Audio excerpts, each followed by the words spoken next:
আসসালামু আলাইকুম সবাইকে নুসরাত মিনি কিচেনে আজকে আমি আপনাদেরকে তৈরি করে দেখাবো চিংড়ি মাছ দিয়ে পটল আলু ভাজা। প্রথমে চুলায় একটি ফ্রাই প্যান দিয়ে কিছুটা সয়াবিন তেল দিয়ে তারপরে আমি প্রথমে চিংড়ি মাছ ভেজে নিব 1 মিনিটের জন্য। ভাজা হয়ে গেলে চিংড়ি মাছটা আমি একটা পাত্রে তুলে নিব। তারপরে দিয়ে দিচ্ছি হাফ কাপ পেঁয়াজ কুচি আর কয়েকটা কাঁচামরিচ ফালি, আর দিচ্ছি 1 চামচ আদা রসুন বাটা। এগুলিকে আমি একটু ভেজে নিব, এতে করে আদা রসুনের কাঁচা গন্ধটা চলে যাবে। ভেজে নেওয়ার পরে তারপরে দিয়ে দেব 1 চামচ হলুদের গুঁড়া, হাফ চামচ ধনিয়ার গুঁড়া আর পরিমাণ মতো লবণ। তারপরে সবকিছু একত্রে ভালোভাবে মিশিয়ে আমি এটাকে একটু জাল করে নিব। আর জাল করার পরে তারপরে আমি দিয়ে দিব আগে থেকে কেটে ধুয়ে পরিষ্কার করে রাখা আলুটা আমি পাতলা স্লাইস করে কেটে নিয়েছি।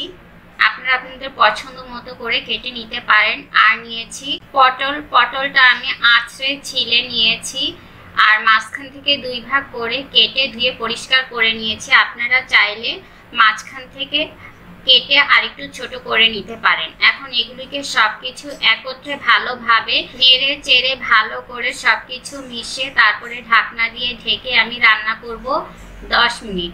এতে করে সম্পূর্ণ মশলা এই তরকারির ভিতরে ঢুকে যাবে আর ভালোভাবে কষানো হয়ে যাবে।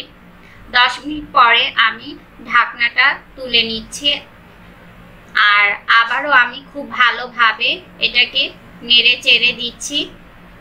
আর দেখতেই পাচ্ছেন আলু আর পটল থেকে কিছুটা পানি বের হয়েছে, এটাতেই খুব ভালোভাবে তরকারিটা সেদ্ধ হয়ে যাবে। খুব ভালোভাবে মেশানো হয়ে গেলে আবারও আমি ঢাকনা দিয়ে ঢেকে রান্না করব 10 মিনিট। 10 মিনিট পরে আমি আবারও ঢাকনাটা তুলে নিচ্ছি।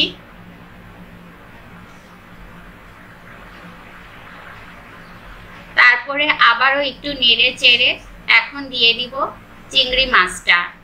আগে থেকে যে চিংড়ি মাছটা ভেজে রেখেছিলাম সেই চিংড়ি মাছটা আমি দিয়ে দিচ্ছি। তারপরে সবকিছু একত্রে ভালো করে নেড়ে চেড়ে মিশিয়ে আমি ঢাকনা দিয়ে ঢেকে চুলার জালটা এখন মিডিয়াম টু লোতে রেখে দিব।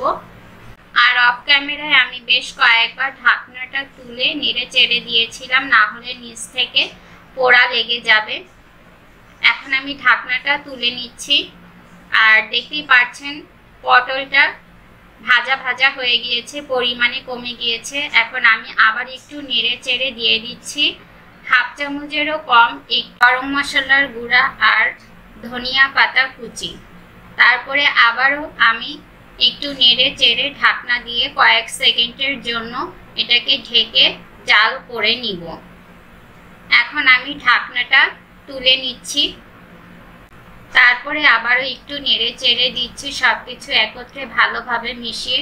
আর এরই মাঝে তৈরি হয়ে গেল আমার চিংড়ি মাছ দিয়ে আলু আর পটলের ভাজি। আশা করি আজকের রেসিপিটি আপনাদের ভালো লেগেছে। যদি ভালো লেগে থাকে একটি লাইক দিয়ে সাবস্ক্রাইব করে পাশে থাকার অনুরোধ রইল। আর যারা ফেসবুক পেজ থেকে দেখছেন একটি লাইক দিয়ে অবশ্যই ফলো করে রাখবেন। আজকের মতো এখানে বিদায় নিচ্ছি। সবাই ভালো থাকবেন। আল্লাহ হাফেজ।